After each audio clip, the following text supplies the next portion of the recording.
it's very Great Gatsby coded, to be honest. It's like the funny thing about this, it's like, hey guys, what do you think the Great Gatsby was about? What do you think? Do you think about how fun the parties were? Is that? You think Tom and Daisy were the heroes? Welcome to Pod Save America. I'm John Favreau. I'm John Lovett. I'm Tommy Vitor. Lovett, you're in New York. Are you doing some last-minute canvassing for Cuomo? No, it's more like hurricane or war reporting as I watch the people escape the city before the socialists take over. A lot of BMW X5s with their stuff loaded on the roof like they're Okies.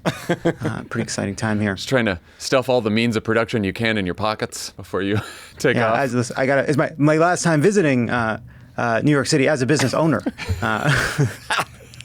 Excited to be here, part of a commune of some kind in the future, but for now I'm here as a management. Bill Ackman's just throwing all the words into his bucket for his long tweets. Oh, the character limits. Yeah, that's right. Enjoy the grocery stores while you can. Yeah. On today's show, we'll talk about Trump's lengthy 60 Minutes interview from Mar-a-Lago that was recorded just hours before hosting a great Gatsby-themed Halloween party in the midst of a government shutdown he refuses to do anything about. We'll cover the newsiest moments from that interview, which includes Trump's new urge to test nuclear weapons, potential ground wars in Venezuela and Nigeria, and his push to end the filibuster. Yeah, there you go. We'll also talk about the intra-MAGA battle over Tucker Carlson and white nationalist Nick Fuentes, as well as all the last-minute activity in the big elections wrapping up today.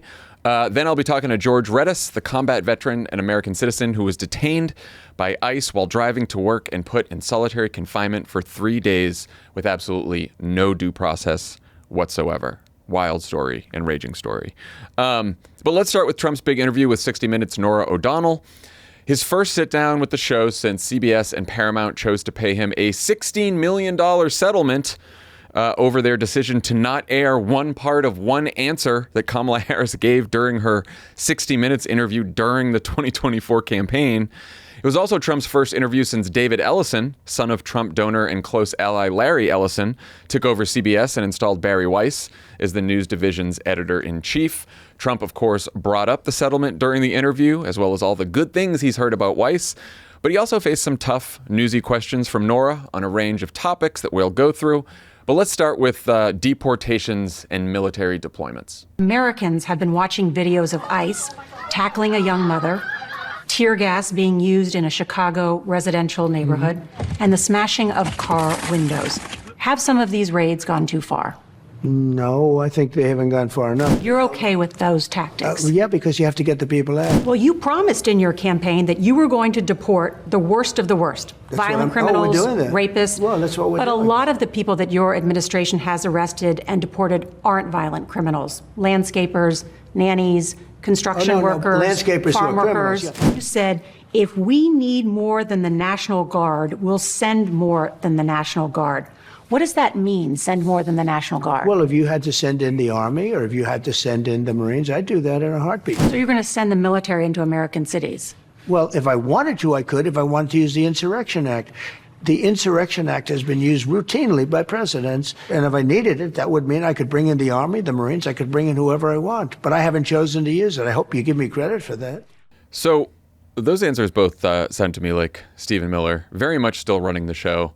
And maybe Trump's information diet. What'd you guys make of those answers, Tommy?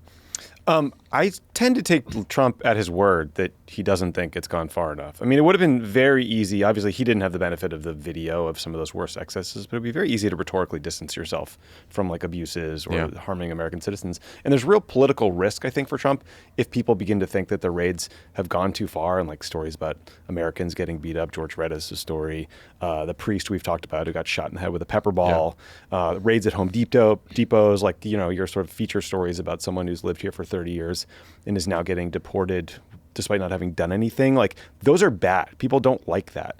And I think it's telling that he doesn't distance himself there. And also the policy itself has gotten more extreme. And, you know, like that's happening with personnel too. Like Tom Homan seemingly wasn't extreme enough for these guys. They've elevated this nut, Greg Bovino, who is behind a lot of the worst stuff happening in Chicago, for example, like the tear gassing of kids trick-or-treating. They made up a new title for him. He's now the commander at large. He reports directly to Kristi Noem. So like Stephen Miller is clearly a huge driver of the policy. I agree with you, but Trump seems to like it. Love it. You've been going back and forth on the Insurrection Act and the potential invocation of the Insurrection Act. I thought it was interesting that he wants credit for not doing it yet. Right. Yeah. So part of this, I do think,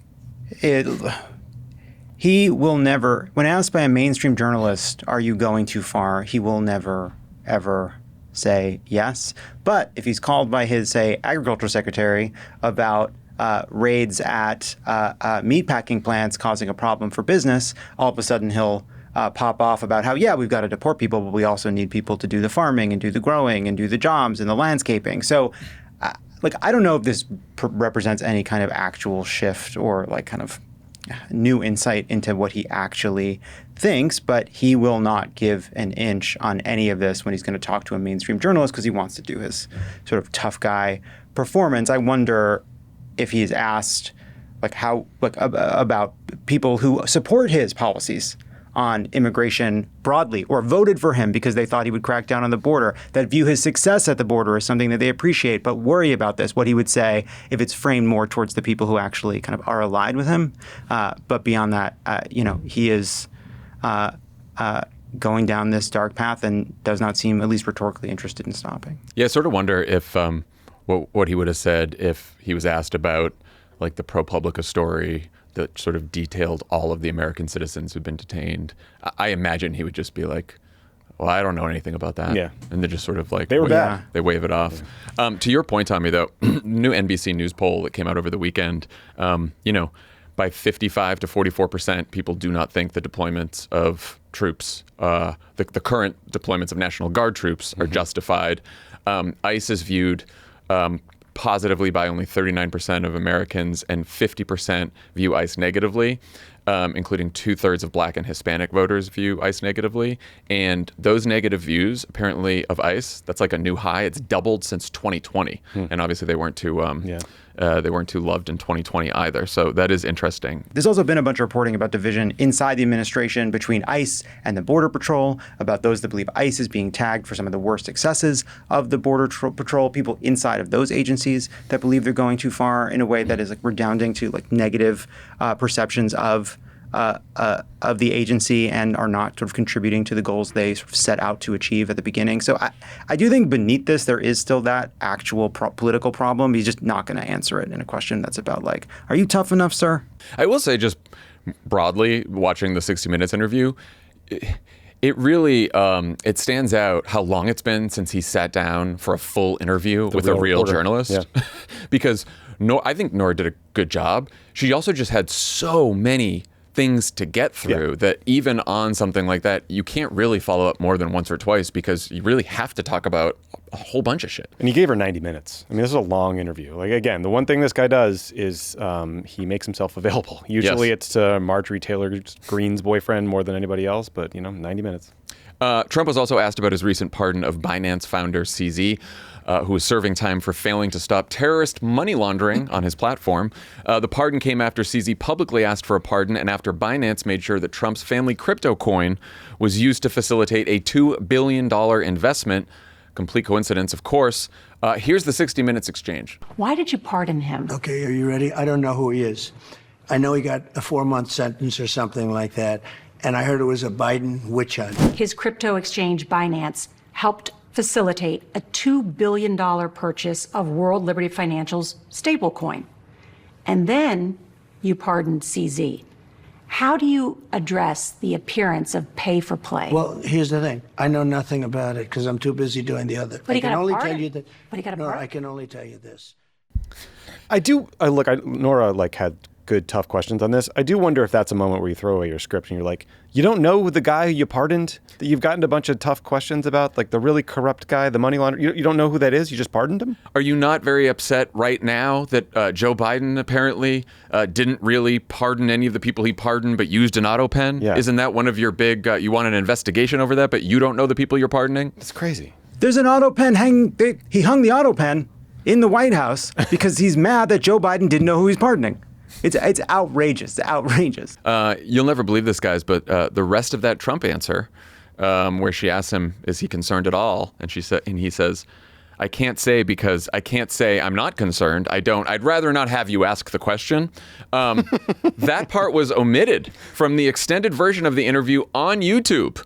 So can we all sue for $15 million? Yeah, congrats on the new gig, Barry Weiss. Oh, I didn't realize that. Because I know that I saw that they had cut it from what had aired, and I saw the transcript of it. It's not even in that extended cut on you. They just don't even have the video of it. That's what Austin told us. Not even on the extended cut. That's wild. It is just, for folks who have been following this, I mean, CZ did 4 months in jail. Binance paid $4.3 billion in fines. It was the largest settlement in U.S. history. And again, they willfully failed to report financial transactions with Al-Qaeda, ISIS, Palestinian Islamic Jihad, Hamas. There was money going to Iran and other sanctioned companies. There was money going to websites selling child sex abuse material. And the willful piece of is so important. Like the New Yorker quoted Binance's chief compliance officer saying, I assume it's like a Slack message or something, saying, like, come on, they are here for crime.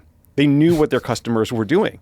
And so, Trump, like, he pardons this guy, obviously, because Binance, they wrote the code to USD1, which is the Trump family stablecoin. They facilitated this payment between this Emirati-backed firm, this investment into Binance by this Emirati-backed firm, and Binance asked that it be done in USD1, which was barely on the map. It had been launched in March. Now it's the 6th largest stablecoin in the world, and the Trump family will make an estimated $80 million per year in interest alone off of that investment. That's how we got He knows nothing about it. Knows nothing He about knows it. nothing about it. I don't know. Ready? I don't know this guy. He was proud of the answer too. Ready? I have no idea who he is. Ready? Worked on this one. Yeah, it's like you think you've got me in some kind of gotcha. Guess what? I don't know the fucking clue who this guy is. Am I doing this? Wasn't corruption. It's pure incompetence. The other part of this too, like all these pardons, like Santos, CZ, the insurrectionists. There, right now, there are people inside the Department of Justice, the FBI, prosecutors looking at whether or not to investigate Republicans or other allies of Trump. I don't know how you would bring yourself to put the energy and hard work into what it takes to do one of these prosecutions, to do one of these investigations, when you know that you're going to have the legs cut out from under you the second anybody gets a call into Trump, because he is pardoning anybody. He's basically made it so that Republicans or his closest allies cannot be held accountable for federal crimes. I don't think those people should worry, because I don't think they're going to get assigned to any more of these cases while Donald Trump is president. I don't think that's going to be a priority for the department. That's a good point. By the way, did George Santos get hired to do something with DOJ? He posted this photo of himself now that he's out, and he's like, I'm doing something working with DOJ in some way, but it wasn't clear what he's talking about. I mean, I'm sure sky's the limit. Deputy Attorney General, what does he want? Yeah, give him a gig. He's going to go talk to school kids about staying clean. Staying clean. So on CZ, Trump's going with no idea who he is. Mm-hmm. But on Sunday, when he was asked about Prince Andrew being banished from the British royal family over his involvement in the Epstein scandal, Trump said, quote, "That's been a tragic situation, and it's too bad. I mean, I feel badly for the family." Not exactly a characteristic show of empathy from Donald Trump, is it? Not the families of the victims. He feels bad for the royal family. I mean, again, remember, so this book came out by an Epstein victim named Virginia Giuffre. She died by suicide in February.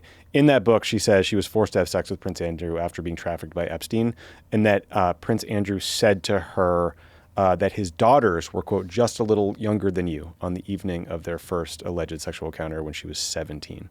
So this guy is a total scumbag. It has been known at the time. He did this disastrous 2019 interview with the BBC where he said he had no recollection of meeting Giuffre, but then he settles a lawsuit with her for tens of millions of dollars. So it's gross. He lied about cutting ties with Epstein. There's emails that prove it. But Trump's empathy is with the royal family. I just don't get, Lovett, it's he could have so easily given an answer there that's no, you know what? Good. He's a creep, just like Jeffrey Epstein's a creep, and that's why I kicked him out of my club. And I don't have anything to do with these people. What is the purpose? Who is this helping aside from Prince Andrew? I have for no fucking idea. It's actually strange. He's shown a great deal of empathy in the past couple of weeks for Argentinian beef producers and Prince Andrew. That's sort of where his heart goes. I don't know if it's because he is thinking about Prince Charles and trying to be sympathetic to Prince Charles in some way because he's a king and he likes kings. It's just fucking bizarre. Or is it just that Andrew knows shit? Right? Like that. Remember Ghislaine Maxwell? First it was I wish her well back during the campaign. Now she's in a minimum security. Now she was transferred to a nice prison, and who knows if she'll get the pardon herself. Maybe Andrew will live in a compound on Mar-a-Lago. He needs housing. He's getting kicked out of his palace. Maybe he'll be at the next Gatsby party. Oh, yeah. Yeah, he'll be at the Roaring Twenties events. They're doing a series this year at Mar-a-Lago. Yeah, it does seem like if anyone even tangentially related to this situation, he has nothing but warm words until they die in prison. Then he can call them creeps. It is true. Like the one constant for Trump though is sympathy for other rich and powerful creeps. Like he does. Yeah. He always is. He always has lots of sympathy for them.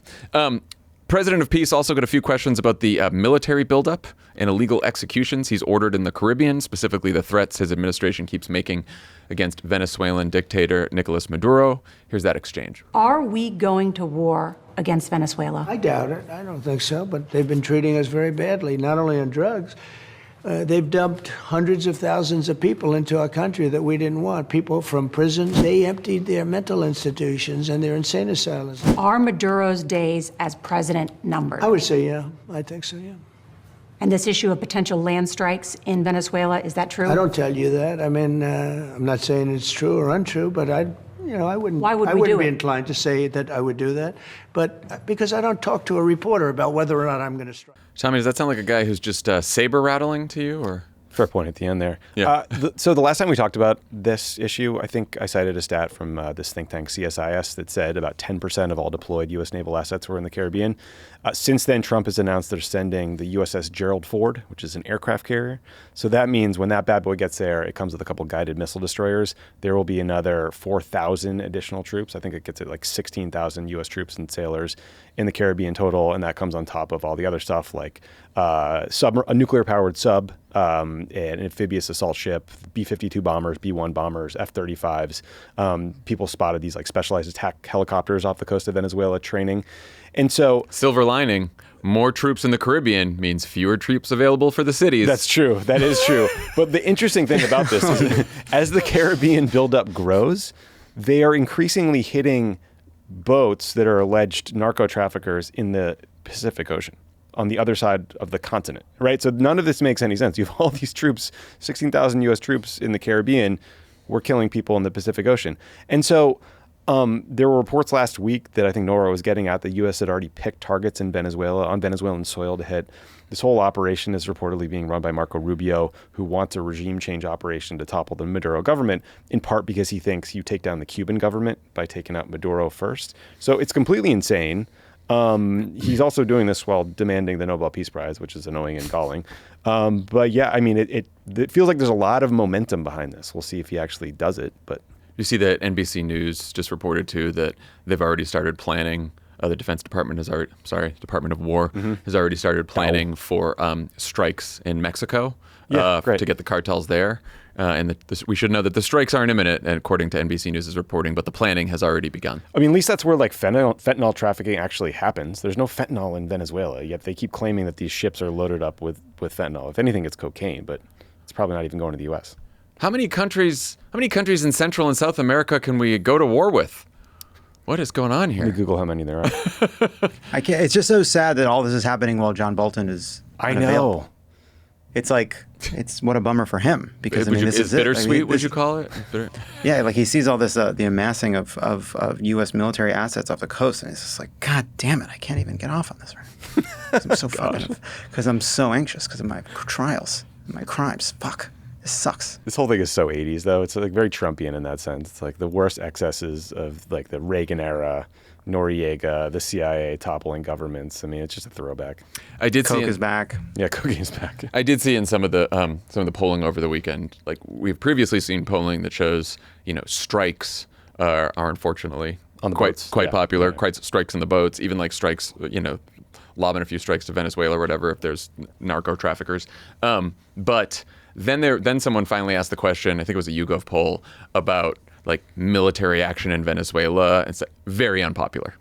Yeah. And this is where Trump is living, right? Which is he knows that people don't like wars. They don't like troops. They don't like, the potential loss of American life or spending billions of dollars on foreign wars. They don't like any of that. But they do like it. If he can just pretend that the whole thing is just a few quick strikes taking out boats, then he's got the public with him. Yeah, I think he'll win a couple rounds of PR wars and headlines, but ultimately fentanyl goes from chemicals in China that get sent to Mexico where they're put together and trafficked to the United States.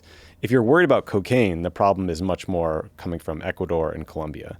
But blowing up a bunch of boats, in the Pacific or off the coast of Venezuela and the Caribbean, it's just not going to solve any problems. I mean, it might Pete Hegseth likes it. He likes to tweet it out and show these snuff films, but you're not going to fix anything.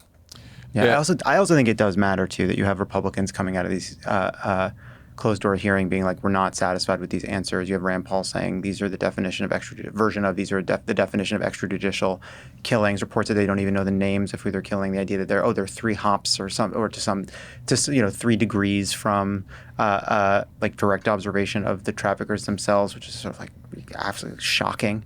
So I do think the public debate will matter. Yeah, it's like you're neighbors with the cousin of a drug trafficker. You can be blown up in these strikes under like a 3-hop intelligence scenario. It's insane. Which, of course, there's no legal basis for that. It's fucking made up 3-hop but bullshit. Again, this is another place where people will go to jail, I think, someday based on this policy if Trump doesn't stick around in office forever. I mean, this is just extrajudicial murder.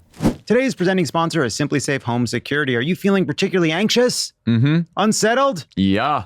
One small thing you can do right now to at least provide a sense of safety when you're at home is to get Simply Safe Home Security.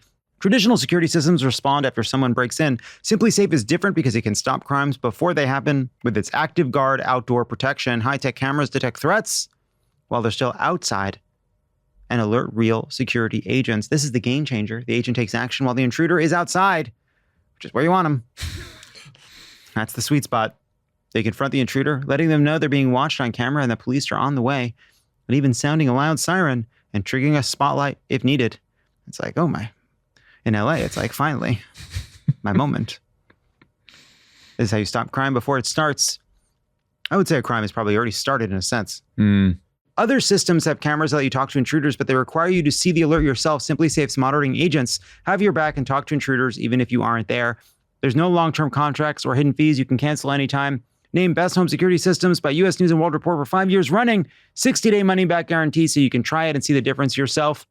I've set up a Simply Safe system. It's very easy to do, works right out of the box. You can customize it for your home, and then the app is really reliable. The customer support, really reliable. I recommend it. Don't miss out on Simply Safe's biggest sale of the year, 60% off right now. Our listeners can save 60% off a Simply Safe home security system at simplysafe.com/crooked. That's simplysafe.com/crooked. There's no safe like Simply Safe. PodSafe America is brought to you by ZipRecruiter. What if you could consistently find whatever it is you're looking for right away? We're talking everything from parking spots to holiday gifts to jackets or jeans that fit perfectly. Imagine how much time you'd save. While you may never instantly find these things, if you're hiring, you can find qualified candidates right away, time and time again, with ZipRecruiter. Some people say that the hardest thing to find is yourself, John. And happiness. Wherever you go, there you are. And today you can try it for free. Not happiness, but ZipRecruiter.com/crooked. ZipRecruiter's powerful matching technology works fast to find top talent. With ZipRecruiter's advanced resume database, you can unlock top candidates' contact info instantly. No wonder ZipRecruiter is the #1 rated hiring site based on G2. We love ZipRecruiter. We've used it here at Crooked. We've had a lot of resumes, and you have to sort through them. It's a real pain in the ass. ZipRecruiter helps you do it. It's great technology. Makes your life easier. Want to know right away how many qualified candidates are in your area? Look no further than ZipRecruiter. 4 out of 5 employers who post on ZipRecruiter get a quality candidate within the first day. And right now you can try it for free at ZipRecruiter.com/crooked. Again, that's ZipRecruiter.com/crooked. ZipRecruiter is the smartest way to hire. Seems like Trump now wants to start wars on as many continents as possible. He also threatened to attack Nigeria over the weekend based on what he says is the country's failure to protect Christians. Trump said he ordered the Department of War to prepare for possible action to wipe out Islamic terrorists, and that, quote, if we attack, it will be fast, vicious, and sweet, just like the terrorist thugs attack our cherished Christians. Tommy, what's this all about? Unclear. So there are real extremist groups and real extremist group problems in Nigeria. There's a group called Boko Haram. They operate mostly in northeastern Nigeria. There is no evidence that their attacks are focused on Christians. In fact, like Boko Haram it just indiscriminately murders civilians. They attack churches, mosques, anyone, but they operate in areas that are predominantly Muslim. So the idea that like Boko Haram is doing this is doesn't make any sense. But there's also, I mean, complicating this is there's a problem in central Nigeria where you've got these like semi-nomadic cattle herders attacking Christian farmers, but that's fighting over scarce land and water resources. And so those clashes really have killed a bunch of Christian farmers, but those are not Boko Haram groups. Those are just like people who need land. So the Nigerian government is just like confused, I think. They want U.S. support. They want to help battling Boko Haram and other extremist groups. But making this like a Muslim versus Christian thing is really unhelpful. And the Nigerian president, this guy, Bola Tinubu, he is married to a Christian minister. He's a Muslim man. So I think it's like hard to argue that he's turning a blind eye to attacks on Christians, or at least there's no evidence of that. And I think it's just more like it's just really hard to battle these extremist groups. And Nigeria is situated in a part of Africa that is just south of all these countries where there's a really bad extremism problem. And there have been a bunch of coups, and that has led to the U.S. and French counterterrorism forces getting pushed out, the Russians coming in, the Wagner Group, and these other mercenaries.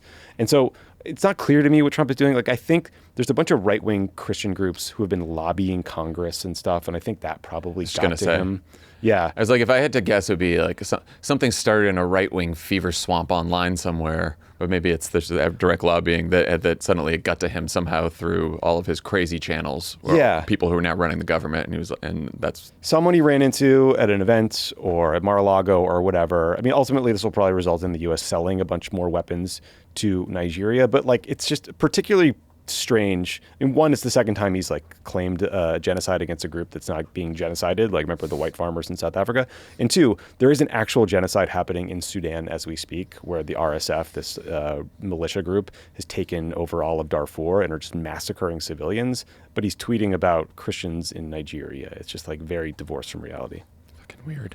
Dan and I talked last episode about Trump's announcement that the U.S. will resume nuclear testing, quote, on an equal basis. That's Trump's words. And Trump's seeming confusion between testing that involves detonating actual nuclear warheads, which no country but North Korea has done since 1992, and even North Korea has done it since 2017. Difference between that and testing nuclear delivery devices, which Russia has recently done. Trump's energy secretary, Chris Wright, who would be responsible for testing nukes, clarified over the weekend that the tests will not be nuclear explosions. But Trump still seemed a bit confused on 60 Minutes. Why do we need to test our nuclear weapons? Well, because you have to see how they work. We're the only country that doesn't test, and I don't want to be the only country that doesn't test. The only country that's testing nuclear weapons is North Korea. China and Russia are not. No, Russia's testing nuclear weapons. My understanding and China's testing them too. You just don't know about it. That would be certainly very newsworthy. That was like a great moment for Nora. Look, there have been moments like it's an impossible conversation to have with Donald Trump. He's all over the place. You've got every issue under the sun. You got Barry Weiss in the rafters above the fucking studio, waiting to pounce down if you go too hard. Like really, like a delicate balance. But man, just incredibly stupid shit.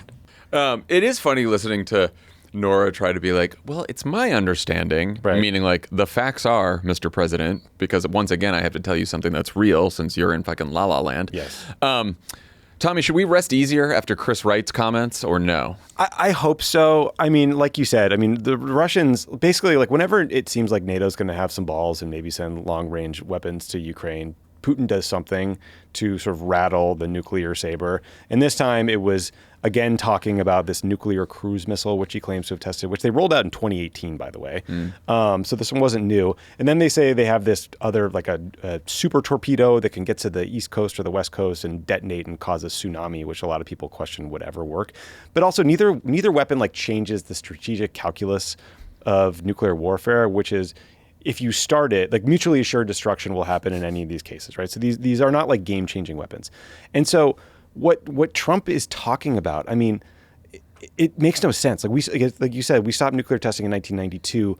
There's the Comprehensive Test Ban Treaty was put into place in 1996. The U.S. doesn't need to test more nuclear weapons because we've tested more nuclear weapons than anybody. We've done like 1,000 tests since World War II. The Russians did around 700. The Chinese did 45. And, nice try, guys. and like we have more nuclear testing data than anybody.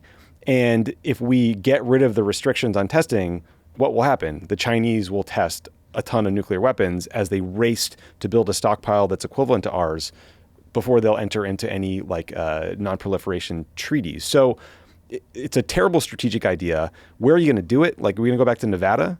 I think what the energy secretary is getting at is the nuclear testing site has been refurbished to do other things. You would take like a year to 3 years to like get that back to a place where you could actually test nuclear weapons. It's mostly focused on sports betting now. That's right. It's just a Kalshi and DraftKings. It's a lot of servers for those apps. Like people in Nevada would go nuts if all of a sudden we were detonating nukes in the continental U.S. again. So anyway, it's just crazy. But there's parts of the conservative movement that actually do want to do this. Like it was part of Project 2025. Right? Yeah, they talked about essentially, like they said, we should ditch the CTBT and be postured to begin testing nukes again, because some people really believe that the way you win a nuclear war is just by creating more nukes, which is like kind of an idea abandoned by Ronald Reagan in the 80s. But I don't know, these people are nuts. It's funny. Just Project 2025. Of course, like, oh yeah, there's a nuclear section. It's also it's like their whole philosophy in that thing was like no good ideas in a brainstorm. Just like if you've thought of something that would make the world a more dangerous and scary place, we want it in here because this is our fucking shot. I was like, did you see that when he started talking about Taiwan, that he said, no, it was similar to what he said about Maduro. He said, I'm not going to tell you, you're a journalist, but he said, Xi knows what I would do if he were to invade Taiwan, but I'm not telling you. That's stupid. Right. Because you know what the answer is? Told him nothing. Right. Exactly. But it's like just follow it out. It's like if you've told him, you can tell us. If you haven't told him, I get maybe why you might not want to tell us. But it seems like you've said you've told him, so you can tell us. You take Taiwan, we get access to the chips that we need from them. Mm-hmm. That's our deal. You buy a little crypto. That's without knowing much, that's just probably what's in Trump's head. I also don't believe for a second. And I got a lot of beans. Yeah, I got some soybeans for you. And I got a lot of beans to move. Beans for chips. I don't believe for a second that Taiwan didn't come up at the Xi Jinping meeting either. And like there was all this reporting going into it that Xi thinks he can get Trump to reduce our commitment to Taiwan and basically say that we will not intervene if he moves to invade and just trade that away for some sort of economic deal. I'm sure that is on the table and is likely to happen. But Trump there, I'm not going to tell anyone. I'm only going to tell my buddy Xi. So Trump also weighed in on the other nuclear option in the 60 Minutes interview, getting rid of the filibuster once and for all. Here's Norah O'Donnell asking Trump about the ongoing government shutdown. Sounds like it's not going to get solved, the shutdown. It's going to get solved, yeah. Oh, it's going to get solved. How? We'll get it solved. Eventually, they're going to have to vote. And if they don't vote, that's their problem. Now, I happen to agree with something else. I think we should do the nuclear option. This is a totally different nuclear, by the way. It's called ending the filibuster. Oh, I like John Thune. I think he's terrific, but I disagree with him on this point. He said today he wasn't going to do it. Well, that's too bad. First time you learned that information. Should we send bad. Donald Trump an abolish the filibuster T-shirt from the Crooked merch store? Because we're selling them at one point. Yeah, great. Donald Trump, welcome to the resistance. What do you guys make of that? There's basically three ways this thing ends now. Dems cave. There's a deal on the Affordable Care Act subsidies somehow, which means the Republicans and Trump cave, or they get rid of the filibuster, which John Thune is saying no still, but Donald Trump is now all in, which I'm sure did not make John Thune and other Senate Republicans too happy. Mm-hmm. Lovett, what do you think? Yeah, so it's not just Thune. A bunch of them are pretty firm in saying no on the filibuster. And even Mike Johnson made the point that if they get rid of the filibuster, it will make it easier for Dems to do a bunch of stuff that he doesn't think Congress should do. So, like right now, it's just they do not have 50 votes to get rid of the filibuster. Full stop. Even if you take John Thune out of it, there's a bunch of other people, Collins, Tillis, a few others that are all just no. And so, maybe that breaks, or maybe they find some rhetorical way around it. I mean, they've already, the filibuster has been slowly chipped away at in so many different ways, but it seems like that's going to hold at least for the short term. I can't tell why they're so. Maybe I know they don't have the votes, but I do think that in terms of public pressure, you can see during this whole answer, you can see Trump wrestling with this because he's like, Nora sort of gives him you're the guy that makes the deals that can end this kind of stuff. And he's very much like, well, yeah, I'm going to get it done. I'm going to get it. How? Well, the Democrats are going to cave. Well, what if they don't cave? Or you're not going to get it done then? And then he's like, so he knows that. Then he goes to the filibuster. Yeah. So because he understands that the public pressure over people paying more for health care or losing their food benefits, all that kind of stuff, at some point, someone's going to say, the public's going to be like, hey, Donald Trump, why don't you do something? You're the president of the United States. And that time should have been several weeks ago, because he has been completely absent. Completely. Doing nothing. Congress is not in session. He's not doing anything. He's not making calls. Like, what's going on here? But if I was a Senate Democrat watching that interview, that would have bucked me up a little bit in terms of not wanting to cave on this one. So on Monday, just a bit before we recorded this, the Trump administration made a partial concession in its campaign to use struggling Americans' food benefits as leverage against Democrats. The administration had previously said they wouldn't use emergency funding to make sure 42 million Americans still received SNAP benefits after the money ran out on November 1st.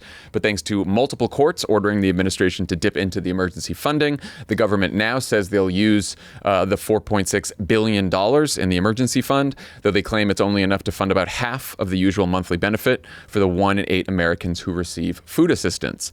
It's not clear what will happen next month, but the White House doesn't seem too concerned. On Friday, Trump hosted a Halloween party at Mar-a-Lago. The White House told reporters that the official theme was The Great Gatsby and, quote, a little party never killed anybody. Just right on the nose. The only thing that kills anybody is strikes against boats. Yeah. That's what they're doing. And starvation if you don't have right. SNAP. Yes, also that. Trump was seen at a candlelit table next to Marco Rubio. It's just who looked miserable. Just the Where's Waldo of this administration in these pictures. Like, find someone looking like they want to die. Yes. There he is. And D.C. U.S. Attorney Jeanine Pirro in a flapper dress and headband. She was right next to them, too. There were also dancers in feathered headdresses working the crowd. Trump also announced last week that he's completed a gut renovation of the bathroom off the famous Lincoln bedroom, covering it in black and white marble and gold fixtures. The White House won't say how much it cost or who paid for it. Trump, for his part, called the new look totally in keeping with the Civil War era. What?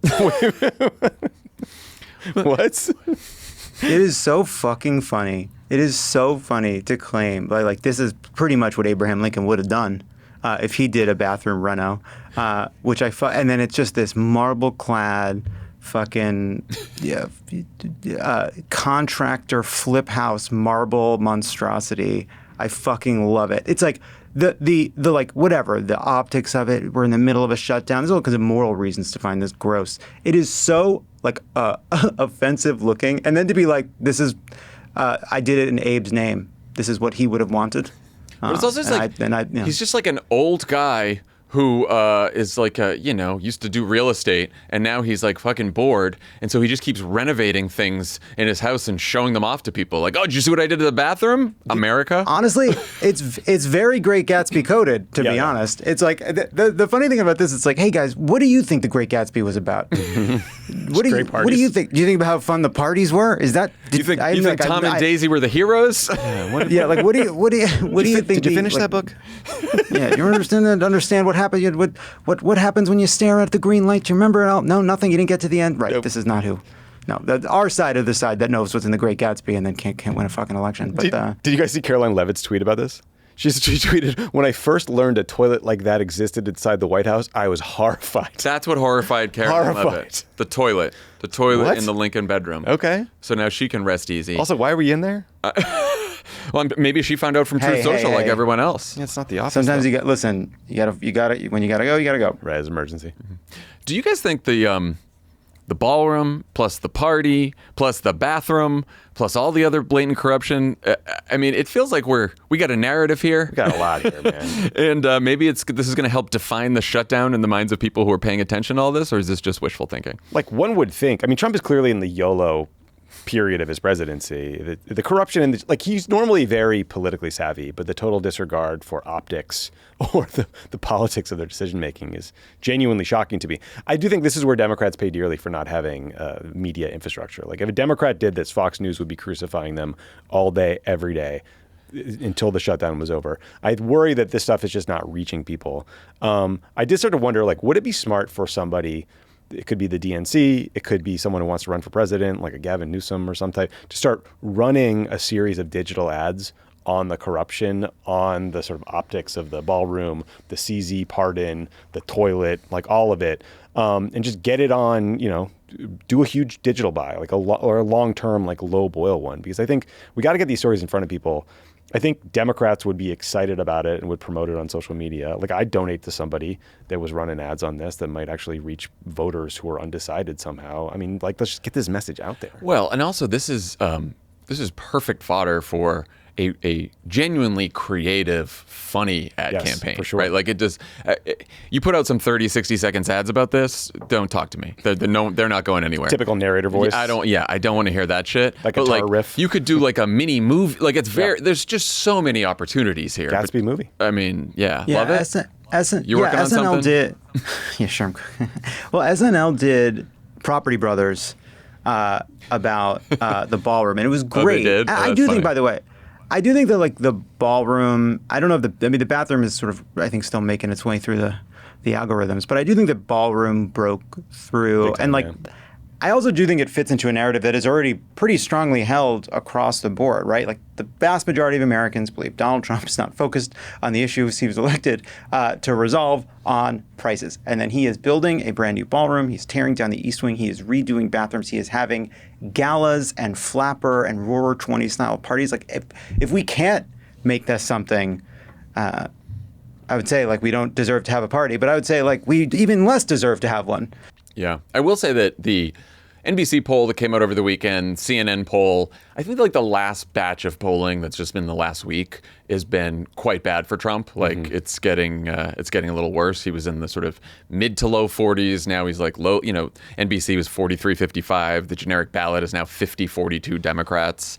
70% said that they want their vote in the midterms to be to send a message about opposing the president, and that is the highest number in NBC polling dating back 30 years. Wow. And it's got to be that, because in the same poll, the Democratic Party's approval rating is still sitting at 28%. so they're up by 8 in the generic ballot, but which means it's all about Trump, Right, but a lot of those are Democrats who will vote against Trump no matter what and vote against Republicans in the midterms, but just don't like how Democrats, they don't view them as fighting hard enough. I will say we're hitting the number that Chuck Schumer said was the number we needed to get to for Republicans to crack. Remember when he did that? He was before the previous moment where they didn't do the shutdown. It was that, like, he needed to get Trump into the 30s. Then all of a sudden, Republicans in Congress would start playing ball. So we're here. We're here. We did it. I do love that, like, Trump holds a party in Mar-a-Lago that is 1920s themed. Jeanine Pirro is dressed like a flapper, which I believe was like a modern hip woman who was like excited about new social freedoms. And yet she's at this event surrounded by trad wives and some of the worst excesses of plastic surgery in Boca history. And it is. Here we are. Yeah, a lot of contradictions. One other big conversation point in the political world that we haven't had the chance to talk about here. Last week, Tucker Carlson sat down to interview white nationalist influencer Nick Fuentes for more than 2 hours. You might remember Fuentes as Trump's other dinner companion, aside from Kanye West at Mar-a-Lago in 2022. Fuentes has said that, quote, Hitler is awesome, and, quote, the Holocaust didn't happen. He's also called J.D. Vance, quote, a fat gay race traitor. In the interview with Tucker, Fuentes attempted to sound slightly more mainstream, though he did accuse Jews of disloyalty to America and basically said they're part of a global conspiracy. Here's a taste. For the international Jewish community, they're extremely organized, and many of them are critical of Israel or Israel's current government or the project of Israel.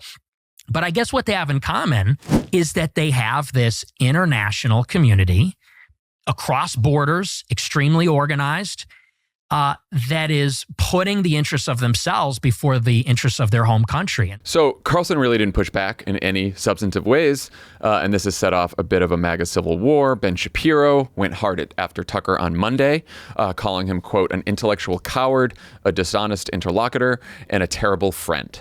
On the other hand, Kevin Roberts, president of the Heritage Foundation and one of the guys behind Project 2025, released a video where he criticized everyone who was criticizing Carlson for having Fuentes on. He said that while he, quote, abhors some things that Fuentes has said, Fuentes shouldn't be canceled and that Heritage will be keeping up its close association with Carlson, saying, quote, "The Heritage Foundation didn't become the intellectual backbone of the conservative movement by canceling our own people or policing the consciences of Christians, and we won't start doing that now." Coming under immediate withering fire, he put out a second post listing and condemning lots of horrid things Fuentes said about Jews and others, and appealed to young conservatives not to fall under his sway. Whew. Lots of justified outrage from everywhere about this. What do you guys think? Lovett? So I do think it's important, and it's been interesting, right? Because Kevin Roberts puts out this statement and says, like, we shouldn't cancel Nick Fuentes. Like, I don't know what this word means anymore, but yeah, you should. That's somebody to cancel. Whatever cancellation means, if it means anything, it should mean you cancel Nick Fuentes. And he approaches ideas like, oh, we're not going to punch to the right. We're not going to criticize people on the right. I'll tell you, like, I think it's like seeing the amount of kind of outrage about this, I think has been genuinely good. But I think part of this has been the ways in which a lot of people have turned a blind eye to how sort of anti-Semites, pure, unalloyed anti-Semites, have found more and more quarter inside of the MAGA movement. And then you have people like Ben Shapiro now calling it out. You have people like Ted Cruz and others speaking to Republican Jewish organizations to call it out. But in general, this is a consequence of just how much flirtation there has been with some of the most heinous and reactionary and fanatical far-right creatures of social media and the internet. Yeah, I think Nick Fuentes is really dangerous, and he has been for a while. And his stature is growing. His show is getting more streams. Like, more people are paying attention to him, and this is a big deal. I think it's kind of like a seminal moment for the right. Because like the backstory in the Tucker interview was Tucker had Candace Owens on his show, and he picked a fight with Nick Fuentes. I think he called him like a weird little gay kid in his parents' basement or something. And then he suggested that Fuentes was a paid government plant. And that was a bad idea because like Nick Fuentes has nothing better to do than to go back at him. And Fuentes went hard, and he talked about Tucker's dad being in the CIA and talked about hypocrisy and inconsistency. And I think was largely seen as like getting the better of that exchange. And Tucker saw Nick Fuentes as a threat to his stature as kind of a kingmaker in the Republican Party and decided to stop fighting him and just have him on. And Tucker wasn't the only one. Like, I think Glenn Greenwald had him on. This guy, Patrick David Bett, had him on his podcast as well. But like you said, it wasn't just having him on the show. It was like just how soft the interview was. And there's been a lot of focus on Nick Fuentes' anti-Semitism, and rightly so. This guy says Hitler is cool, stuff like that. I mean, it's not subtle. He questions the scale of death in the Holocaust. He did it via an analogy about how many cookies you could bake. I heard that. It's fucking disgusting. It's disgusting, but he's also a vile racist. Like, he says the N-word all the time on the show. He criticizes people for race mixing, including J.D. Vance. And he's also a misogynist in the most literal sense of the world. He wants to repeal the 19th Amendment. So like, this dude is a very scary figure, someone who I think is trying to step into the void left after Charlie Kirk's assassination and continue to pull young Republican men to the right. And I think is having considerable success. And he knows that he needs to mainstream himself, and he's smart enough to figure out kind of how to do that when he I started listening to the Tucker interview, and he frames his whole political beliefs as like, well, it's really about the government of Israel. He starts there, and he doesn't. It's not quite like the clips you see from his show that go around once in a while. Yeah, the clips from his show are just him speaking alone in a room, like to a camera, just ranting for 45 minutes about stuff. And like, the thing to know about him is he can be quite funny. He can come off as reasonable, because like when the Epstein stuff happened, he was like, Trump's covering this up. MAGA's over. This is ridiculous. Like, he'll like state the obvious at times. But I think that then gives him credibility to launder in these views that like organized Jewry, I think is the terminology he used, are controlling all the world's events and have started all the wars. And it's just like your very classic textbook anti-Semitism. I also think it's very notable that you have, glad that Ben Shapiro said something today. I think Ted Cruz has been out there attacking Fuentes and Carlson. Nothing from the White House, nothing from, I mean, you don't expect Trump to be in the weeds on this kind of stuff, but certainly J.D. Vance has been following this back and forth and has yet to say anything. And by the way, J.D. Vance, who defended people for for just being kids joking around, for doing sort of a bunch of Holocaust jokes. I don't think it's like Tucker Carlson has been doing this kind of just asking questions stuff, right? Like he had Candace Owens on. Candace Owens has made all kinds of anti-Semitic comments. Tucker had a just asking questions interview with someone saying, well, maybe Churchill was responsible for World War II when you think about it. And so Tucker has been flirting with kind of the kind of vile recesses of like anti-Semitic ideology. And part of it too, like more broadly is, there's this like, all the establishment is bad in every way possible. And so that means the vaccines are bad. Like the stories we're told, they're all lies. All the stories are lies, right? The story about of COVID is a lie. And the story about vaccines generally are a lie. The story about climate is a lie. And you start going further and further. And eventually it's like, is the story of World War II a lie? Is the story of the Holocaust a lie? What else are they lying to us about? What other like kind of cultural shibboleths can we interrogate? And I think like it leads to this like really fucking dark place. Yeah, again, just like this Fuentes is attacking J.D. Vance's wife. He's going after his kids. He called him a fake Marine. He's just like going after him in the most vicious ways possible. You're right. We haven't heard anything from J.D. Vance. And the Heritage Foundation, not only did they defend and stand by Tucker, but he said it was like only a globalist class that was being critical and like basically said explicitly, I forget the exact language, I deleted whatever I had written it down, that was like the faction of people within the GOP, they were like vile or something like that, like the ones criticizing Tucker for having Fuentes on. So he like made it about like it's this like a maximalist view that thou shalt not attack another Republican no matter what under any circumstances. And like Lovett says, like if there's ever a time, man, it's when you're interviewing a neo-Nazi, like it's maybe time to rethink who your friends are. Yeah, no shit. Yeah, one other point about this too is like the amount of just pure like Nazism and anti-Semitism on Twitter has like been growing. Like it is just unleashed. I look, it used to be something you would see. Now like I see it in my comments all the time. Like there is so much vile, unrestrained anti-Semitism on social media. By the way, you're seeing it with people being like unabashed and even like it's stupid, but like even in their Halloween costumes, being proud about like dressing as Nazis and doing blackface. There's a kind of like joyful like embrace of like full like mask off bigotry, and it's just very, very dangerous. And you need people like J.D. Vance to call it out. As much as I wish it weren't true, it matters whether or not he does. All right, by the time you're listening to this, it'll be Election Day. We got Prop 50 here in California, governor's races in New Jersey and Virginia, the mayor's race in New York City, Public Service Commission in Georgia, and the state Supreme Court in Pennsylvania. These last few days are usually when the final big endorsements happen and the most high-profile surrogates hit the trail. But interestingly, Trump did not appear in person anywhere. He's doing tele-rallies instead. Still don't really know what those are. I don't either. In Virginia and New Jersey. And also, to Zoran Mamdani's delight, Trump endorsed Andrew Cuomo in the 60 Minutes interview. One top Democratic surrogate was out there over the weekend. Here's Barack Obama rallying with Abigail Spanberger on Saturday. The president, he has been focused on critical issues like paving over the Rose Garden so folks don't get mud on their shoes. And gold plating the Oval Office and building a $300 million ballroom. So Virginia, here's the good news. If you can't visit a doctor, don't worry. He will save you a dance.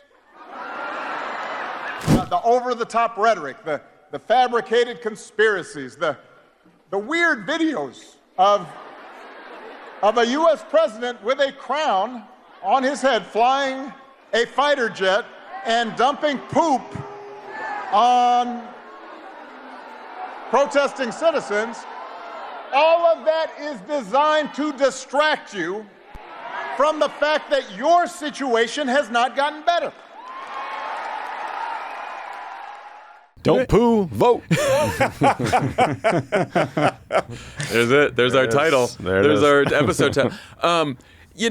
What I love about that is You think, oh, Barack Obama, he's sort of out of the game. He's not paying attention. He's following it all. Yeah, he's online. he's online. He saw the poop video thing. He was also like, after he talked about the they'll save you a dance. He's like, you can watch all the beautiful people partying in Mar-a-Lago on Truth Social. I was like, now that is very specific as well. Yeah. He also had a good line. He was like, you got a flat tire? DEI. Wife mad at you? That was great. DEI. I know, a very Obama riff. Very Obama riff. I like that. So, final thoughts on these races, how they're all closing. We got Trump nowhere to be found. Barack Obama's out there. He was with Mikey Sherrill as well in Jersey. The folks behind Prop 50 are feeling good. I don't know. What do you guys think? Any final thoughts? Lovett? I saw kind of a shirtless, yelling man holding a giant cross saying the end is nigh, but it was just Bill Ackman. So I don't think it's anything to worry about. Like there's been all this sort of like, I don't know, like pre-coverage about like Mamdani and the future of the Democratic Party, but then you have like Mikey Sherrill, who's a veteran. You got Spamberger, who's like in the CIA, and it's like I hope they all win because it'll do a great job I prefer they all win to scramble any kind of easy conclusions that people would love to draw to address their priors. That's all. Yeah, I mean, Jonathan Martin had a great piece over the weekend about how weird it is how Trump has either given up or made things worse. Maybe Trump doesn't care about the Virginia governor's race. Maybe he doesn't care about New Jersey. Maybe he knows that his mere presence would make things worse for his candidate, so he's doing whatever a town hall is. But Prop 50 directly impacts Trump and his agenda. If California can send 5 more Democrats to Congress, it makes it a lot easier for us to take the House and then subpoena the shit out of him and figure out all the, corrupt deals that he's doing. And again, even if Trump didn't want to campaign in California, he could have made 5 phone calls and raised $100 million for ads. Yeah. But Republicans are basically off the air fighting against Prop 50 at this point because they just got outgunned.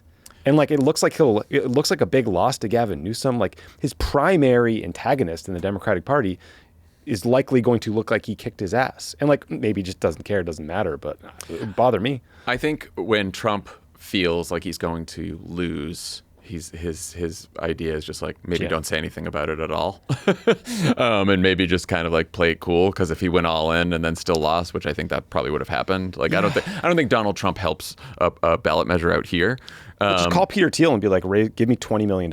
Yeah, I just Newsom. But Newsom was like, oh, we don't need to raise any more money. At the very least, you could have had to force Democrats to spend more money. Right. Yeah. In California, you've got some money dropped in here. I'm interested in the margin in Jersey to see how it is compared to both 2024, when obviously Trump made up a lot of ground in New Jersey, and also the last governor's race when Phil Murphy was the incumbent, and Jack Ciattarelli had run again, and then same thing with Virginia. Both basically like how does it compare to Kamala's margin in Virginia? Although I would say that Spamberger has pretty much a worse opponent than Sherrill does for sure. Definitely. At least popular opponent. So anyway, it'll be interesting. And then of course Mamdani will be not gonna win for all of them. I know. We'll see how many Curtis Sliwa voters there are, and whether Cuomo can make up any of that large gap. I think Mamdani's ahead by like anywhere from 10 to 15 points in the polls right now. All right. On that note, please go vote and get everyone you know to vote. In Virginia and Georgia, polls are open until 7 p.m. local. In New Jersey, California, and Pennsylvania, it's 8 p.m. local, and in New York City, it's 9 p.m. No excuses. Go vote. VoteSaveAmerica.com/vote if you need more information. Also, one final push before we get to my conversation with George Retes. This is your last chance to get tickets to CrookedCon in D.C. There are only about 50 tickets left. Our lineup includes Jen Psaki, Tim Miller, Maurice Mitchell, Mark Elias, Representative Pramila Jayapal, Governor Andy Beshear, Senator Brian Schatz, Lena Khan, a Strict Scrutiny live show, and so much more. If you aren't able to make it, you can listen and watch the content afterward on our YouTube channels, our podcast feeds, and on crookedcon.com. We'll also be live posting throughout the day on the @CrookedMedia socials. Make sure to head to crookedcon.com to snag tickets before the last few sell out. When we come back, George Retes. Pod Save America is brought to you by Hims. Confidence shouldn't be complicated. Through Hims, you can skip the guesswork and get access to care that actually fits your lifestyle, straightforward, stress-free, and designed around you. Through Hims, you can access personalized prescription treatment options for ED like hard mints and Sex RX. Plus what? Climax control. If prescribed, Hims offers access to ED treatment options ranging from trusted generics that cost 95% less than brand names to hard mints. If prescribed, you shouldn't have to go out of your way to feel like yourself. Hims brings expert care straight to you with 100% online access to personalized treatment plans that put your goals first. Feeling like yourself, confidence. These are, I feel, euphemisms for having an erection, Don. And there are plenty of people who probably don't feel like themselves and have no confidence, but are able to get erections. But there are people that need help to do it. And I don't think we should be bashful about that. That's okay to talk about. I think it's fine. The point is, this isn't one-size-fits-all care that forgets you in the waiting room. It's your health and goals put first with real medical providers, making sure you get what you need to get results. And those results are? Erections. Think of Hims as your digital front door that gets you back to that back door with 100% online access to trusted treatments for ED and more all in one place. It's not a one-size-fits-all approach, John. There it is. Because it isn't. To get simple online access to personalized affordable care for ED, weight loss, and more, visit hims.com/crooked. That's hims.com/crooked for your free online visit. Hims.com/crooked. Actual price will depend on product and subscription plan. Featured products include compounded drug products, which the FDA does not approve or verify for safety, effectiveness, or quality. Prescriptions required. See website for details, restrictions, and important safety information. This episode is sponsored by BetterHelp. As seasons change and days grow darker sooner, it can be a tough time for many. This November, BetterHelp is encouraging everyone to reach out, check in on friends, reconnect with loved ones, and remind the people in your life that you're there. Just as it can take a little courage to send that message or grab coffee with someone you haven't seen in a while, reaching out for therapy can feel difficult too, but it's worth it. And it almost always leaves people wondering, why didn't I do this sooner? BetterHelp therapists work according to a strict code of conduct and are fully licensed in the U.S. BetterHelp does the initial matching work for you so you can focus on your therapy goals. A short questionnaire helps identify your needs and preferences, and their 12-plus years of experience and industry-leading match fulfillment rate means they typically get it right the first time. If you aren't happy with your match, switch to a different therapist at any time from their tailored recs. With over 30,000 therapists, BetterHelp is one of the world's largest online therapy platforms, having served over 5 million people globally, and it works with an average rating of 4.9 out of 5 for a live session based on over 1.7 million client reviews. This month, don't wait to reach out, whether you're checking in on a friend or reaching out to a therapist yourself. BetterHelp makes it easier to take that first step. Our listeners get 10% off their first month at betterhelp.com/PSA. That's betterhelp.com/PSA. Joining me in studio today is George Retes. He's a Ventura, California native and a U.S. Army veteran who was taken by ICE and detained for 3 days without charges. He's now suing the federal government for the illegal detention. George, thanks for coming on. Thank you for having me. It really means a lot. I mean, I am so sorry this happened to you, and I have been so angry on your behalf, and I'm also just like so grateful for all the ways you've served this country, including speaking out right now. So thank you. I've been thinking about your story a lot. I've been talking about your story a lot. But for people who aren't familiar, maybe you can start by talking a little bit about your life before your detention last summer. I was born and raised in Ventura, California. I was basically a single mother. My dad was in and out of prison, so to a single mother, have 2 older siblings. I now have 3 younger, and so a big family. And at 18, I just graduated high school. I went straight into college. I went for photography, just trying to figure out life at that time. I didn't know what I was doing. I was just, I don't know, I guess making wrong decisions, just hanging with the wrong crowd. Not really hanging with the wrong crowd. I wouldn't say that. I was just making bad decisions myself, and just, I don't know. I felt like I was trapped just in a circle of just like not doing anything, and I just felt like I wasn't doing anything with my life. I just felt like there was no purpose. I felt like I had no purpose, and so I just wanted to do something bigger. I just like felt like this wasn't meant for me. Like just doing nothing is not what I'm here to do. And so I felt like there was just something more for me to do. And so an easier option to do something bigger and contribute to like the bigger world is easy path is the military. Like no matter how small the difference, like the military was a like perfect way to start. And so when I was 18, I joined the Army, ended up going infantry. All the recruiters, they were infantry, so they convinced me to go infantry. And so I ended up going to basic training, Fort Benning, Georgia. I went there for basic training. From there, I went to Fort Wainwright, Alaska. And from Alaska, I ended up deploying to Iraq for 10 months, from 2019 to 2020. And after that, I went back to Alaska for a little while, and then I ended up coming down on orders to go to Fort Hood, Texas. And so I ended up finishing the rest of my contract down there. I got out honorably. I was really on the fence on like re-enlisting or not, if I'm being honest with you. It was just like at the time, the military was all I knew. I mean, I was only 22 getting out, and like after going through all that, I don't know, I felt like I was done a lot more stuff than like kids my age or like people my age. And so I don't know, the military was all I knew at that time. And just for me, the biggest reason I got out was for my kids, like not having to be in the field every other week for 2 weeks at a time, or not having to deploy at like any second. So I got out, and that was kind of a hard decision for me, just because I didn't know what I wanted to do. And so I got out and I stayed home for a little bit, just enjoyed time with my family. And I got tired of that. Not of the kids, but just being at home all the time. And so I ended up going to school, just trying to figure out what was the right path. So I went and got my license to drive semi-trucks. And then after that, it was just, I started a job, didn't like it. I was like, this isn't me. I ended up going to dental assistant school and just was like, yeah, this isn't me either. But I got my license for that, and I was like, okay, cool, and just something else. And eventually I got my guard card in Texas, and then I got my guard card in California.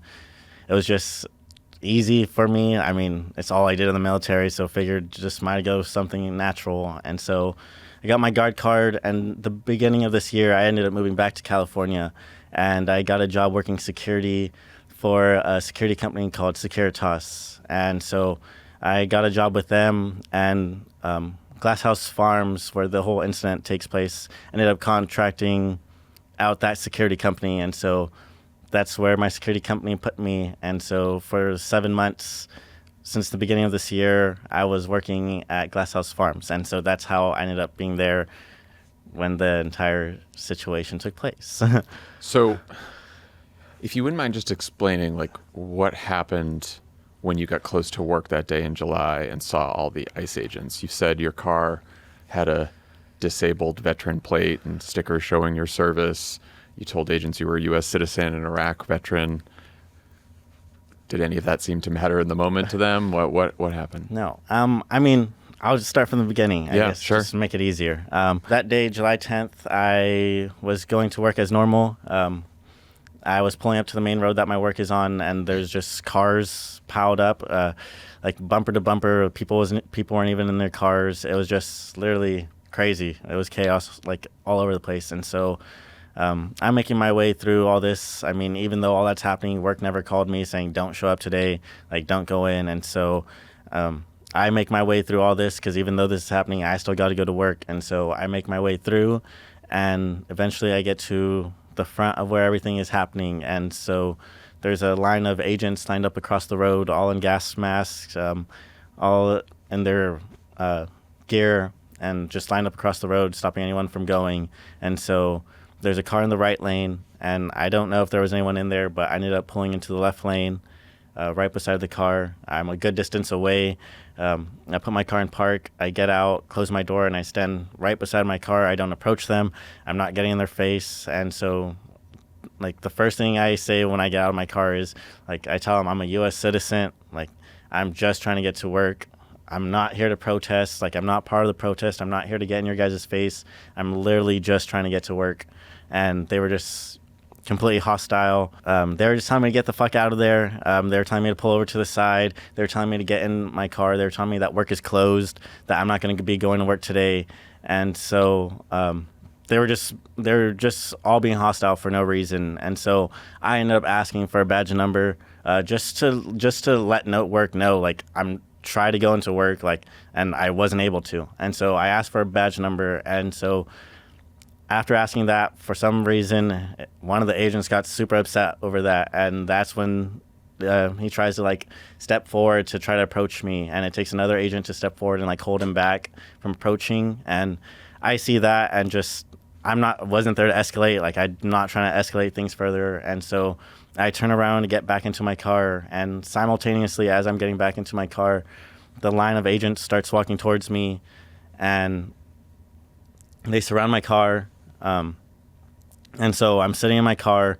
I have agents on my driver's side, on my passenger side, pulling on my door handle, banging on my window, telling me to get out. I have agents in front of my car and telling me to reverse. I have an agent behind my car, in my rearview mirror, telling me to reverse, trying to show me to reverse.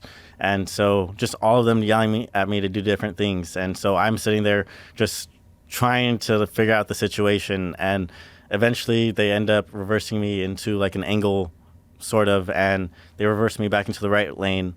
And once they put my car into the right lane, they end up throwing tear gas into the protesters, and they throw tear gas behind my car, and it just engulfs my car in tear gas. And so tear gas gets in my car, and I'm just trapped in the right lane in my car, just trapped with tear gas, trying to hold out as long as I can. And at that point, they left my car alone, and the entire time I'm trapped in my car with tear gas, their vehicles are passing by on the left-hand side. Their trucks, their buses are passing by on the left-hand side. And so I'm just trapped in my car with the tear gas, eyes watery, trying to catch my breath. I couldn't see. And once all their vehicles finished passing by, I don't know what reason they had or why they did it, but for some reason they reapproached my car. They reapproached my car and they surrounded again. Agents on my driver's side, agents on my passenger side, pulling on my door handle, banging on the windows, telling me to get out. The agents in front of my car are telling me to reverse, telling me to pull over to the side, and I'm just in there coughing. I'm pleading with them, I'm trying to leave. I can't see. There's a cloud of smoke behind me. You could obviously put the entire situation together. There's smoke behind me. There's protesters behind me. I can't see. I'm trying to catch my breath. My eyes are watery, and I'm just pleading with them I can't see. I'm trying to leave, and just eventually my driver's side ended up giving in, and it shattered. A glass flew into my leg. Immediately following it shattering, no questions, no nothing, another agent sticks his arm through and pepper sprays me in the face. Jesus. They end up dragging me out of the car. They throw me down, and I'm basically like a rag doll, letting them do whatever, not fighting, just letting them do whatever. And so even though I'm letting them do whatever, when they throw me on the ground, an agent comes and he kneels on my back, and then another one comes and he kneels on my neck. And the entire time they're like that, I'm telling them I can't breathe. I'm just pleading with them, I can't breathe. You guys, you could put the entire situation together. I was just trapped in my car with tear gas, trying to catch my breath. You guys just pepper sprayed me in the face, and now you guys are kneeling on my neck and back. I'm telling you guys I can't breathe. And I mean, they didn't care.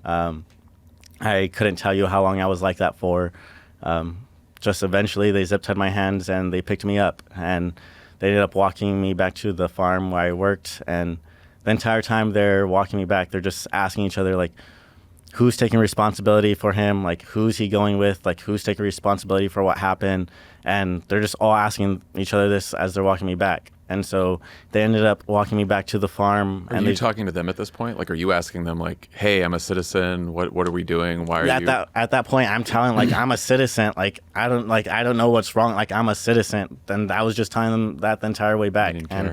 They didn't care. Took me back to the farm, and they sat me down right there in the dirt with my hands zip tied behind my back for about 4 hours or so. And throughout that time, they only asked me for my ID once, and I tell them it's in my car.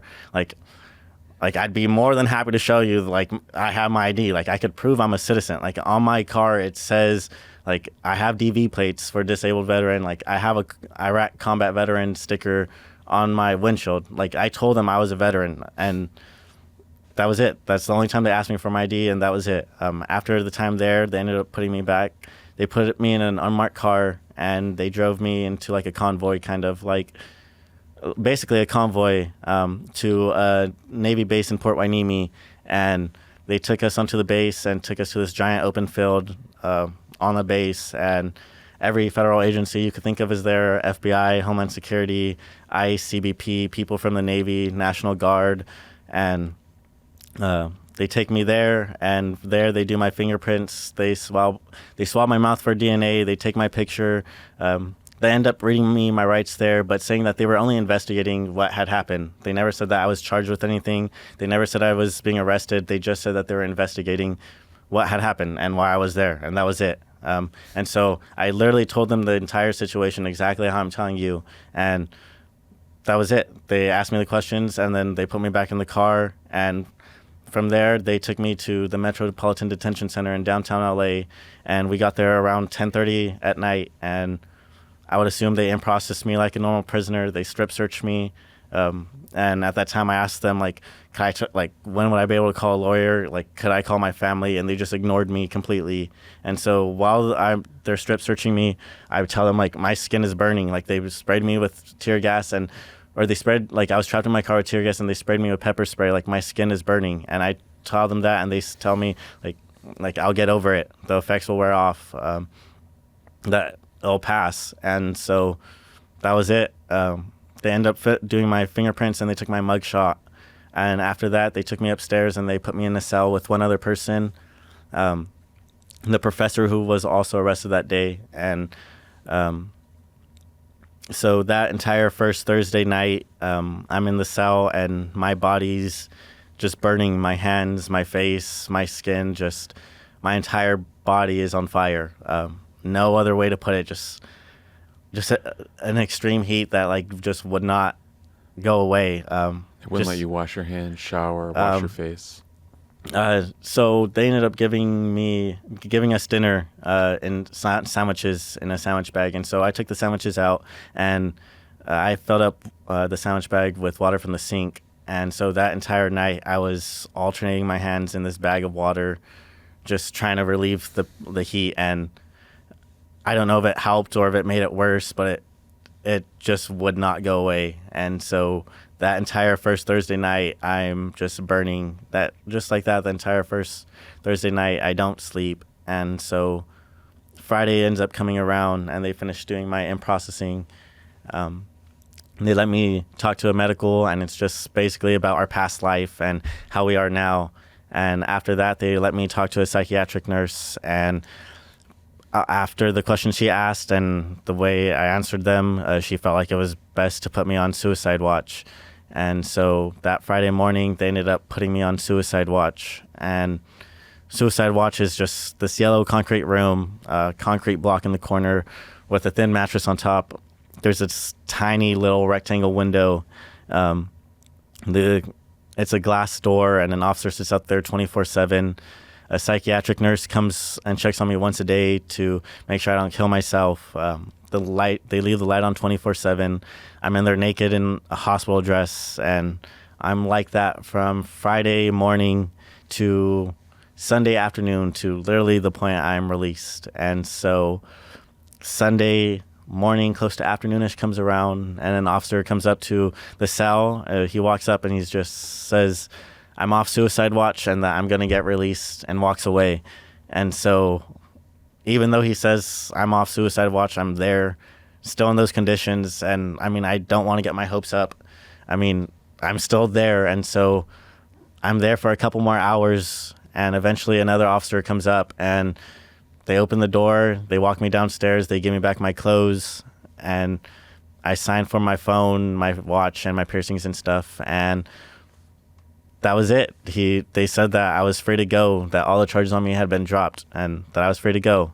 And so that wasn't good enough for me. And I asked them, so I was locked up in here, and I missed my daughter's birthday for no fucking reason. And it was just the loudest silence ever. Literally the loudest silence ever. No explanation, no nothing. They let me call for a ride, and they walked me out, and that was it. I was free to go. Never heard anything back from them, nothing, until I wrote an op-ed in the San Francisco Chronicle, and then they came out with a tweet or whatever saying that I assaulted agents, and that stories like mine demonize ICE agents. And it was just crazy to hear, because after all that, after just being released, no charges, after even on the paperwork it says that I was only detained pursuant to arrest. Basically, I was arrested for being arrested. That's the only information it says on the paperwork is that I was arrested for being arrested, basically. And so with that being the only explanation and them tweeting this, it was really crazy to hear. It was insane that this is really the stance that they're willing to go behind and die on, that I'm just like this crazy person, and like they just try to paint me as this villain, and like I'm this bad guy, when that's not the truth at all. I mean, there's so much evidence out there. There's helicopter footage, and so it's just like, why? I was gonna say I've seen the footage. Yeah. On the local news, and there's a lot of footage of you, like the whole story you tell about when you get out of the car and then when you back up, like that's all on film. Yes, exactly, exactly. What was going through your mind in those 3 days that you were in jail? Did you think that you were getting out? Did you think they were going to send you somewhere else? Were you like, how am I going to get on the phone with a lawyer or my family? Honestly, the only thing on my mind were my kids. The last thing I told them was like, I'll see you later. And like later never came. And so how old are your kids? My daughter had just turned 3 that Saturday, and my son is 8. So you finally get out of this nightmare, you go back home, and then you decide to file a lawsuit against the federal government for seemingly violating multiple constitutional rights that you have as an American. What are you hoping for out of the lawsuit? What do you want them to do? What I want out of the lawsuit is obviously accountability. I mean, you don't just go around and take away people's rights and like get to treat people that any way you want. I mean, like, it's just crazy, like, to have no accountability and just to take no responsibility and no explanation for me for what happened. It's just crazy. And so for myself, I want that accountability of just like, take ownership of what you did to me, take ownership of what you did, and don't lie. Like, just tell everyone the truth. And I guess the bigger picture for the bigger change is for them to amend 1983 to add 5 words in it, which would allow people to sue federal officers, basically, because right now they're untouchable. I mean, if a state officer had done what they did to me, I would be able to go to court right now and file a lawsuit for everything that happened. But it's the fact that because they're federal officers, I show up to the courthouse and they tell me basically, like, unfortunately for you, like, yeah, your civil rights were violated, but unfortunately for you, they're federal officers and there's no clear path for you to file a lawsuit. So they shut the door in my face, and not only my face, but for everyone that's filing a lawsuit currently. They're going to be met with the same endeavor that I am, just a door shut in your face. And so my bigger goal is to amend that statute, make it where to every single person could get accountability and justice for what happens to them, for a federal officer, any federal officer, FBI, ATF, ICE, IRS, it doesn't matter. Any officer that violates their rights, it gives them accountability and justice. And so that's the bigger goal, and that's my bigger message for everyone. I became aware of the way that the law is, reading the New York Times did a story, I think, the other week where they wrote about Trump suing his own Justice Department now for coming for the charges and the investigations against him before he became president for the second time. And he will now settle his own lawsuit against his own government for something like over $200 million. It won't even go to court. He'll just, obviously the federal government will settle with Donald Trump. And then they contrasted, I'm sure you've seen this, they contrasted that with you. Yes, I saw that. And people like you who've been detained. And I had not realized that if you are deprived of your constitutional rights as an American citizen by federal officers, it becomes very, very challenging to win that lawsuit. Like, you can still, I guess you can still file it, but that these federal agents have almost total immunity here. Yes, basically. And so it's just crazy. Like, you would think that if anyone violates your rights, no matter who, you would be able to get justice for what happened to you. And it's just crazy to think and just to realize, like, that's not the way it works. And you would think like a clear path would just be to, okay, let's amend the statute and let's fix this problem, this crack in the law for everyone. Like, it just doesn't affect the left or right. It affects everyone. Like, they could violate anyone's rights. And so that's scary. It's scary that there's no justice for anyone. And so it's a very concerning hole in the law. And so... What I know you went to Washington last week or the other week. Yes. Tell me about your trip to Washington. So my trip to Washington, it was fun. It was my first time in Washington. The weather was nice. Everyone told me it's not normally like that. It's true.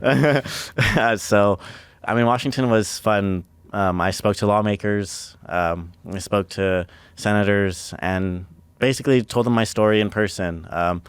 Gave them the solution, basically, like I'm telling you, in 1983, and just basically what I told you. And so I literally gave them that explanation to everyone I spoke with. And the biggest, like, confront I got out of it was there's nothing wrong with it. It's just politics. There's nothing wrong with the law? There's nothing law with amending that law, but unfortunately... Oh, because of politics, politics won't. Is the trouble with amending it. It's a perfectly clear path. Like, this is a great way to amend it, but unfortunately politics is the biggest barricade. You got Congressman Raskin and Johnson too. They're going to try to push for it. But yeah, clearly Republican Congress is not going to pass it. Yeah. A Democratic Congress and a Democratic president may, hopefully. Yeah. But we are not there yet.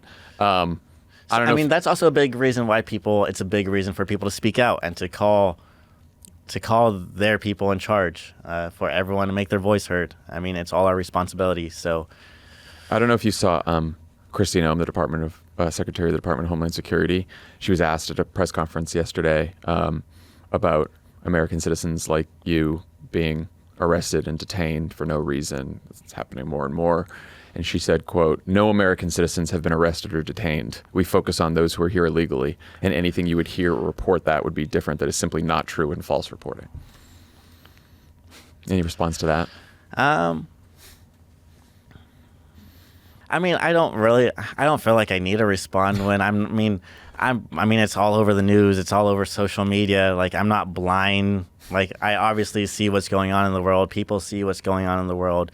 Like, just because they say something doesn't make it true or doesn't mean people believe them. And so, I mean, they could say whatever they want. I mean, the facts are out there. People are able to film and, like, take pictures and record. So, I mean, everyone gets to see the truth. I mean, so just because you send out a tweet or just because you make a comment doesn't make it true. And so, yeah. I mean, I don't really need to say anything. Yeah. I mean, hopefully my case goes to court or whatever, and I mean, the truth gets to be presented in front of everyone and in front of the world. How did you make the choice to speak up at a time when a lot of very rich and powerful people who know this is wrong have decided to stay quiet? Like, were you at all scared to do this? No, I was not scared one bit. I mean, I don't scare easily, but you don't just. I'm not the type of person to just let something happen to them and, like, walk away. Like, I'm definitely not that type of person to see something wrong and turn the other cheek. So, I mean, you don't just get to do this to not only me but everyone else, and just not take accountability. And so for me, once this happened to me, like, I mean, I never had a voice before. Like, I never had a platform or been on the news to, like, make my voice heard or anything. So, I mean, now that being given the opportunity, I mean, I always talked about wanting to make a change in the world. I mean, I did before the Army. And so, like, I ask for all this food on my plate. And when it's finally on my plate, like, I can't turn it away now. Like, what am I going to do? It's like, just let this keep happening? No, I mean, I understand some people have their reasons for not wanting to. I mean, maybe family, maybe other reasons. They're just scared of retaliation. But I mean, that's not me whatsoever. I'll take this head on. I'll take the weight of the world against me, and I'll see this through. I'm not a problem. I mean, the truth is out there, and I'll keep saying it, and I'll keep letting it be known. What do you think about what's happening in the country right now? I think it's crazy, and I think it is absolutely wrong. You don't just get to mask up and cover your face and just go around questioning people, asking them if they're here illegally or not. You don't just get to kneel on people's back. You don't just get to break cars. You don't get to violate people's rights in general and just do all these things. It's completely wrong and it's crazy. And so that's another reason why I'm doing this. Hopefully doing this and allowing people to take accountability for agents violating civil rights makes them think twice before they even think about doing something. And so I'm hoping that them doing this fixes the overall picture and fixes the problem with the way agents act. Yeah. And because it's just crazy. There's no way this is like the right type of there's no way. No. It's complete and utter insanity with the way they act and the way they treat people. It's just completely wrong. Like, it's crazy. Yeah, it is. How are your kids handling this? I keep them away from this as much as possible. I mean, there's no reason for them to hear it. I mean, when they get older, I mean, if they want to look into it, I mean, that's on them. But I mean, I just keep them away from it. So, well, I'm glad you're back home with them. Thank you. I appreciate it. They're gonna be really proud of their dad someday. Thank you. I really do appreciate they really it. Because what you're doing is, I think it's brave. I think it's hard, and like I said, it is a fuck of a lot more than a lot of people who have a lot more protections and a lot more power are doing right now. So, you've served the country bravely even before this incident, and you're continuing to do so now. And I'm really grateful for that. And I'm grateful that you stopped by and told your story. So thanks. Thank you for having me. I really do appreciate it. I mean, I can't share my story without people like you. And so, I mean, it's just as meaningful as me telling my story. And so together we are making change. We will keep sharing it, and we'll keep pushing until we get that law passed. Thanks so much. George. Thank you. That's our show for today. Thanks to George Retes for coming on and for fighting back. We'll be back in your feed with our reactions to election night, and then we'll be headed to DC for our live show and Crooked Con. Talk to everybody then.